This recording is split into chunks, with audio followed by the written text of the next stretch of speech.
Video, we learned how to make our little swatch palette over here. But what we are going to do today is we're going to learn a little bit about gradient, and then we're going to talk about adding palettes to our swatch library. All right, so what you're going to do is this. So like I want this circle to be a gradient. I want it to be a darker pink down here and a lighter pink up here at the top. So what I'm going to do is I am going to use the gradient tool.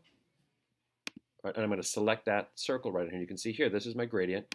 This slides the amount of white, right? This slides the amount of black.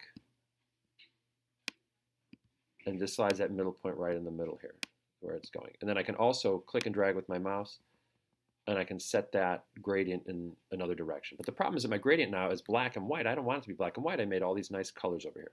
So I'm going to double click on this, and it's going to open up my color palette here. Oops, sorry, not that. I'm going to double click on my gradient tool, sorry. Or I can select gradient tool from here, or I can select gradient tool from my drop-down menu. Then what I'm going to do is I am going to double click on this little window here, and I'm going to select what colors I want. So here I can select, if I use this little palette guy here, I can select my colors this way. If I select this guy here, I can create a palette library down here. And these are just pre-selected colors. But how do these colors get in here? Well, you can add them. So what I'm going to do is I'm going to drop this menu down here. Oops. Sorry, I got to go to my palettes. Sorry, I can't do it through that way. I'm going to go to swatches. Here they are. Those are called swatches, so you recognize these swatches here. If you don't find it there, you can go under here and find your swatches here. All right, I'm going to go down this little drop down here, my swatches menu, and I'm going to say new color group. And I'm going to call this color group ice cream project. All right, I'm going to say OK.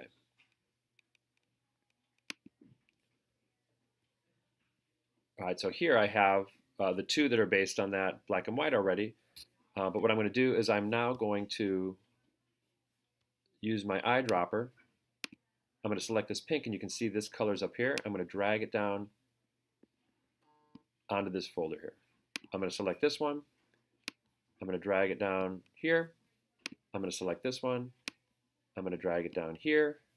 I'm going to select this one. I'm going to drag it down here. I'm going to select this one, and I'm going to drag this guy down here. So now I have these colors in my swatches here, which is really pretty cool, right? So when I save my project and I open it up, this will be here in my swatches area here. So now what I'm going to do is go back to my gradient. I double click on it. I click on this guy here, and if I double click here, I see my swatches are now part of that list. So I'm going to make the lightest part, the pink, which is the top of what my ice cream was before. But then I'm going to make the bottom one here. If I click on this guy, double click, I'm going to make it let's make it this dark blue here. All right, and again, I don't think these are the right colors. I'm just sort of doing this on the fly here.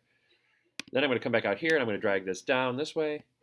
And suddenly I have that shadow that's created in my ice cream here, and it's starting to create a little bit of separation inside that shadow. Right, so you can do all sorts of crazy things and mess with that. But again, inside your swatches now, you have created these new swatches.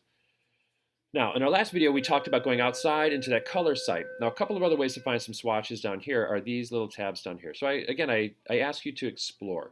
Here's the swatch menu kind. So if I click on this, it's going to show some different types of swatches here. If I click on this one, these are pre-saved swatches here. So I can even look under foods, and this one even says ice cream. And it's going to open up some of these swatches here that I can use to choose these color groups here. And also, if you click on this button down here, you'll see, check this out. This is a small version of that color site, right? Here's the Create tab, and you can create your own. So just like on that website, you can start to create. It's just a little more limited. The website's a little bit more robust. And then here's your Explore that you can also explore, so you can use your themes directly from here. If I click on this little drop down here, it says Add to Swatches, so I can even just add that right to my swatches right here, and that's sort of a shortcut. So there you go. That's how you're going to color. The last thing we're going to talk about in our fourth segment is just about grouping our objects together.